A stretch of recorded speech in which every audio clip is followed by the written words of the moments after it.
Depression is when you are feeling a lot of hopelessness.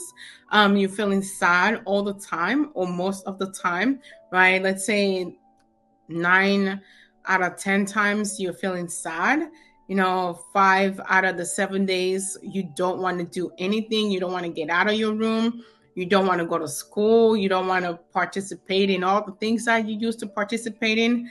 That's what depression feels like, right? Not wanting to engage in the same activities that you used to partake in, like I mentioned.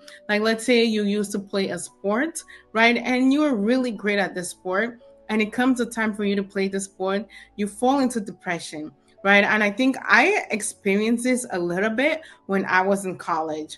When I went to Sonoma State, I think I've talked about that my experience here one too many times, but I continue to use myself because I feel like I'm the best example for me to use.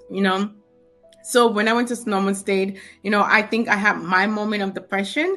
And during basketball season, I didn't want to play basketball anymore because I was not feeling my greatest, right? So that was me experiencing depression. And sometimes you don't even know that you are depressed. That's the crazy thing about depression, right? Because if you have never really experienced depression, you're going to think like this is just part of what life is supposed to feel like at that moment, right? You're going to normalize it and live with it. And I think in today's society, I honestly think that there's a lot of us that are walking depression holders, right? And the reason why I say depression holders is because that's not how we're supposed to live, right? We're literally just holding on to this feeling, emotion in our body, and we think it's normal for us to live that way, right? We think we have normalized it so much that we just continue our daily lives living with depression. And I feel like that's what I was doing at Sonoma.